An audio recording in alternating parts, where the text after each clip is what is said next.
ഔപചാരികമായി ഉദ്ഘാടനം ചെയ്ത ഈ ഓട്ടോയുടെ ഓട്ടം അതിഗംഭീരമായിരുന്നു എന്ന് പറയുന്നതിൽ അത്യധികം സന്തോഷമുണ്ട്. ഈ നാട്ടുകാരുടെ സ്വന്തം കണ്ണിലുണ്ണിയായ അമേഘ് ഈ ഓട്ടോ അതിവേഗത്തിൽ ഓടിച്ച് ഇവിടുന്ന് കണ്ണൂരെത്തിയിരിക്കുകയാണ്. നമ്മൾ പങ്കുവയ്ക്കുകയാണ്. ഒരക്ഷരം പോലും തെറ്റാതെ പാടിക്കൊണ്ടാണ് ഈ ഓട്ടോ ഓടിച്ചെന്നുള്ളതിൽ അതിഗംഭീരം. അതെ, ഓരോരുത്തരും എടുത്തേക്കാണ്. പറഞ്ഞവരൊക്കെ ചേർത്ത് പിടിച്ചേക്കാം. അപ്പൊ ഐശ്വര്യമായിട്ട് ഞങ്ങളെന്നാ ഒന്ന് ജസ്റ്റ് ഒന്ന് ഓട്ടോ കയറിട്ട് വരാം. എന്തായാലും ഞങ്ങൾ നീ ഓടിക്കുന്നില്ലേ? ഒളിച്ചിരുന്നോ പുറകില്? ഞങ്ങൾ പെട്ടെന്ന് പോയിട്ട് വരാം. ഓട്ടം കഴിഞ്ഞിരിക്കും. ബെസ്റ്റ് ആയിട്ട് ഓടിച്ചു കിട്ടോ. അപ്പുറത്തോടെ കയറി ഇപ്പുറത്തോടെ ഇറങ്ങി അല്ലേ? പാടി കഷ്ടപ്പെട്ട് അവന്റെ തലയെടുത്ത് ഓട്ടോയിൽ. അല്ല ഓട്ടോ പോയില്ലേടാ? ഹാപ്പി ആയില്ലേ? ഓക്കെ. ഞാൻ ആദ്യം പറഞ്ഞ തന്നെ, ഞാനൊരു നാട്ടുകാരെന്നുള്ള രീതി പറഞ്ഞത് ഞാൻ ജഡ്ജ് എന്നുള്ള രീതിയിലും പറയുന്നു. അസാധ്യമായിട്ട് കിഴക്കനായിട്ട് പാടി കേട്ടോ. നന്നായിട്ട് പാടിയേ. നല്ല പവർ ഉണ്ടായിരുന്നു, നല്ല എനർജി ഉണ്ടായിരുന്നു.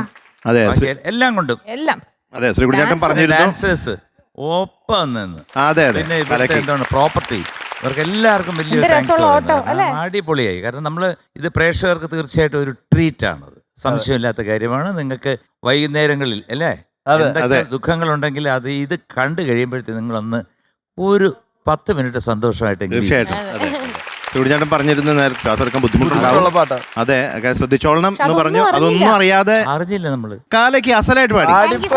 അതെ അതെ, എല്ലാം ഞാനും എന്റെ മോനും എല്ലാം എന്റെ ഭാഗ്യം. അല്ലടാ, ഈ ടോപ്പ് സിംഗറിൽ ശ്രദ്ധിക്കേണ്ട ഒരൊറ്റ ആളേ ഉള്ളൂ. അതാണ് ഈ ആള്. ദേ ഇത് സൂക്ഷിച്ചോണം. ദേ ഇപ്പൊ മൂന്നാമത്തെ നീ അവിടെ ഇരിക്കുന്ന ഒരു അണ്ണൻ. അയ്യോ, അണ്ണൻ ഇവിടെ ഉണ്ട്. എല്ലാം കണ്ടുകൊണ്ട് അണ്ണൻ മുമ്പിൽ ഇരിക്കുന്നുണ്ടായിരുന്നു. പിന്നെ വേറൊരുത്തനുണ്ട്, കാണാൻ പറ്റാതെ ഇറങ്ങി ഓടി. ആരും ഇത് സഹിക്കാൻ പറ്റാതെ ഓടി. മോനെ, ഇതെന്റെ മോൻ, അതണ്ണൻ, മറ്റേ എന്റെ ചക്കര. വ്യത്യാസമുണ്ട്. ഇനി ആരൊക്കെ വരുമ്പോ എന്തൊക്കെ വിളിക്കും, ബാക്കിയുള്ളവരൊക്കെ വരുമ്പോ അതൊക്കെ നിങ്ങൾ കേൾക്കേണ്ടി വരും. എന്റെ എല്ലാ ഷോയും നമ്മള് സഹിക്കേണ്ടി വരും. അതെ, അത്രേ ഉള്ളൂ. അതെ. അപ്പൊ മോനെ വേറൊന്നുമില്ല, അടിച്ച് കേറി വാ മോനെ.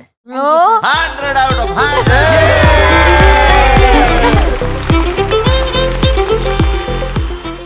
ആടി ഒരു ആമയപ്പൂക്കുറ്റേ.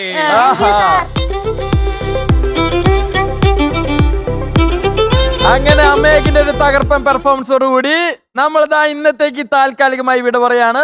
അതിന്റെ പിന്നുള്ള സമയമായിരിക്കുന്നു. എന്തായാലും എന്താ പറയാ, ക്ലൈമാക്സ് പൊളിച്ചു. നമ്മൾ ആ പാട്ടൊക്കെ കേട്ട് ആർമാദിച്ച് ഇനി സമാധാനത്തിൽ പോയി കിടന്നുറങ്ങല്ല. സമയമായില്ല, ഉറങ്ങാൻ സമയമായില്ല. ഇത് കഴിഞ്ഞാൽ ഉടനെ ഇപ്പൊ ഞാൻ പോകാൻ പോണ എവിടാന്നറിയോ? എവിടെയാ? നമ്മുടെ അടുത്തൊരു നല്ലൊരു ചെറിയൊരു കടയുണ്ട്. അവിടെ പോയി ചൂട് ബെറോട്ടയും നല്ല ചൂട് ചിക്കൻ കറി, കുറച്ച് ഉള്ളിയും ഒരു കട്ടൻ ചായ. ഒരു ഓട്ട കയറി പോണം. നമ്മൾ എല്ലാരും കൂടെ പോവാണ്. നിങ്ങളും പോക്കോ. വയറ് നിറച്ച് ഫുഡ് കഴിക്കുക, സുഖമായി കിടന്നുറങ്ങുക.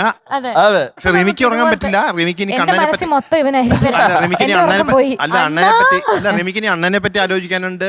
അമേഘിനെ പറ്റി ആലോചിക്കാനുണ്ട്. എന്റെ മനസ്സിലാണ്. ഗുഡ് നൈറ്റ് പറ. അണ്ണൻ ഇപ്പൊ ചോദിച്ചു കഴിഞ്ഞാൽ പറയും, ഓ ഞാൻ രക്ഷപ്പെട്ട്. അണ്ണന് സന്തോഷമുള്ളൂന്ന്. ഫ്ലവേഴ്സ് ഒരുക്കുന്ന കാഴ്ച വസന്തം യൂട്യൂബിൽ പ്രേക്ഷകർക്ക് ലൈവായി കാണാം. ഫ്ലവേഴ്സ് കോമഡിയിൽ ജോയിൻ ചെയ്യൂ, ആസ്വദിക്കൂ.